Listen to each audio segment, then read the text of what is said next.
And I would like to welcome everyone to our first virtual conference. It's very exciting for us to run this. We're delighted that so many speakers have offered their time to help to create what we think is going to be a fascinating and, we hope, a very enjoyable programme. We were really sorry to cancel our original conference, which was to take place in Valencia, particularly as I now hear that Valencia is open and the beaches are open, and I would love to be there. But unfortunately, we're not.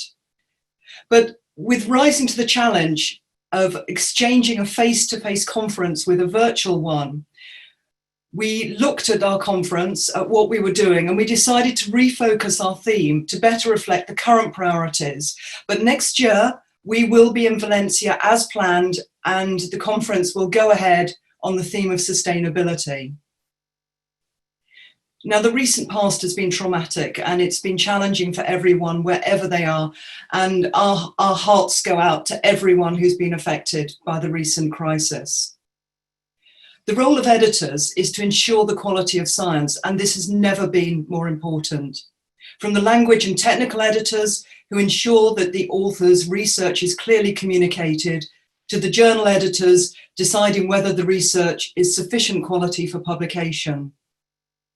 This work has had to continue regardless of the pressures caused by the pandemic and the personal circumstances of the editors.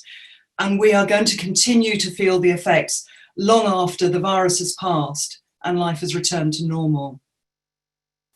So we felt it was really important at this conference to reflect the challenges that editors have had to address in the past few months. And therefore we felt it was entirely suitable that we should change the theme of the conference to editors and editing in a time of crisis. But whilst it's easy to dwell on the problems that the crisis has caused, it's also an opportunity to reevaluate how we work and why we do what we do. So one of the aims of this conference is to start that discussion about new ways of working, new approaches, and where we are and where we should be innovating. So we're delighted that so many of you have registered. As of yesterday morning, we had just under 200 delegates registered from 32 countries, and currently we have over 100 people who are checked in and watching us now. So welcome, welcome to everybody. Now, the spirit of EASE conferences and of the EASE organisation itself has always been collegiality, with a sharing of experiences between like-minded people with similar interests and similar challenges. So when we were planning today's event, we tried to encompass this spirit within the sessions. The conference will open in the minute with a plenary session during which two editors from prominent journals will talk about their recent experiences.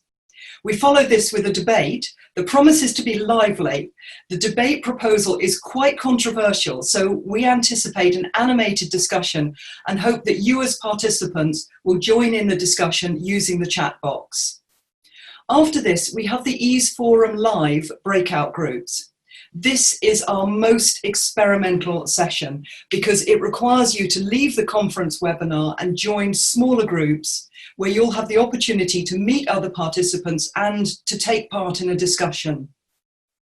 We wanted to give you the opportunity to participate in the event rather than simply watch people talk all day. So we hope you'll enjoy this opportunity to meet other participants and talk with them. After the breakout groups, you'll rejoin the final session of the conference. This is a panel discussion on another challenging topic, the role of preprints and independent review. There are now over 26,000 preprints on COVID-19, but are they a force for good or are they a potential disaster for quality science? You'll need to attend the panel discussion at the end of this conference to see what the panelists think.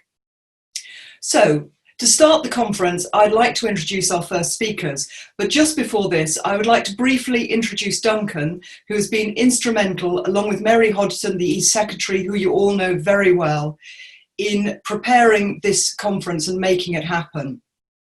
Duncan is one of our two vice presidents and is co-hosting this first session with me.